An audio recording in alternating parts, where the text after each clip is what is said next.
Medical Talk Radio, it's Mike Malloy.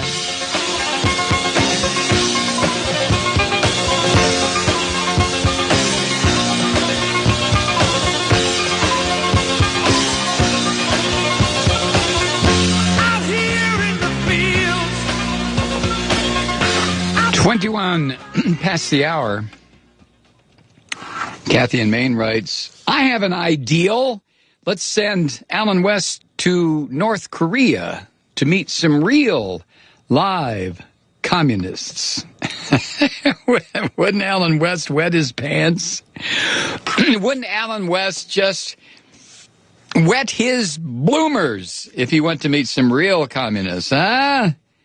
Wouldn't they make mincemeat out of him, too? Oh, my God. Mad cow disease!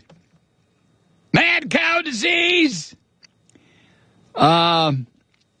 I like this this headline. Where's it from?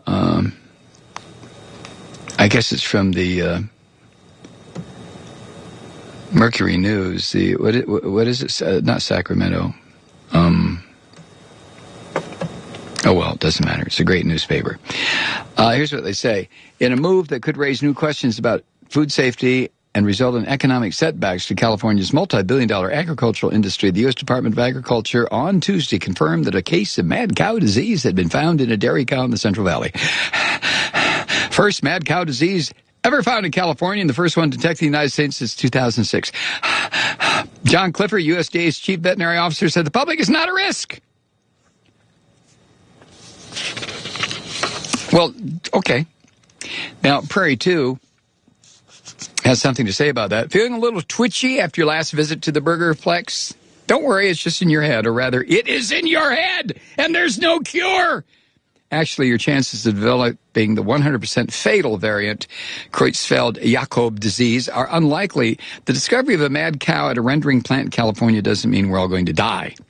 If you think joining the veggie cult is the answer, far more people die every year from diseases spread by corporate-grown spinach than have ever died altogether from mad cow. Some basic facts. The actual disease only exists in sheep, but can spread to cohabitating goats. It's actually caused by a prion. This is a protein more simple than even a virus. The problem is that these prions are virtually indestructible. Not only won't cooking get rid of them, but they can exist in the environment for decades. It's not some new superbug. It was first scientifically identified in 1732, although the actual mechanism only came to light in the last 15 years, and it's still under study. The disease only exists in cows and humans from ingesting the prions, which will accumulate since they are indestructible. They kill brain cells more like a poison than an infection, and it doesn't spread to other people. Regulations have been in place for, well, centuries that kept the disease in check. Unfortunately, deregulation under Thatcher and Reagan and the rise of large corporate farming resulted in an increasing level of contamination in the UK and to a lesser degree in the US. The UK and France had several hundred human deaths. So far, no human cases have been admitted to, anyway, in the US. All that's required to end the disease is not use sheep nerve tissue as animal feed or in human food. There have been suspicious occurrences in the U.S., such as a mink farm in Wisconsin that had all its minks develop an unidentified disease exactly like mad cow. You see, dead cows are typically used for mink food.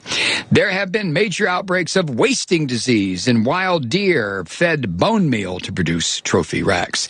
The last I heard, it doesn't seem to spread among deer like it does in sheep. The good news is that the USDA came up with a very clever DNA-based eradication program. All that is required is to test all herd rams, breeding males, and not use any that carry a certain gene that allows the disease to develop in sheep. Use female sheep. Don't spread the gene.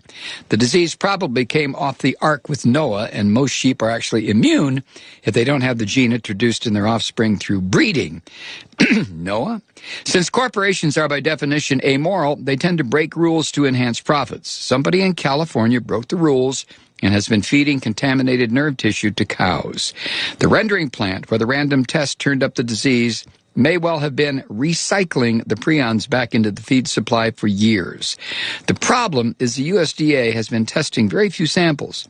Some activists have claimed that the USDA has been deliberately covering up the existence of the disease, but I guess this public report disproves that claim. Either that, or it's so out of control now that somebody didn't think it wise to continue the practice. Is one of the early symptoms to mad cow disease cynicism? Prairie2.com. I love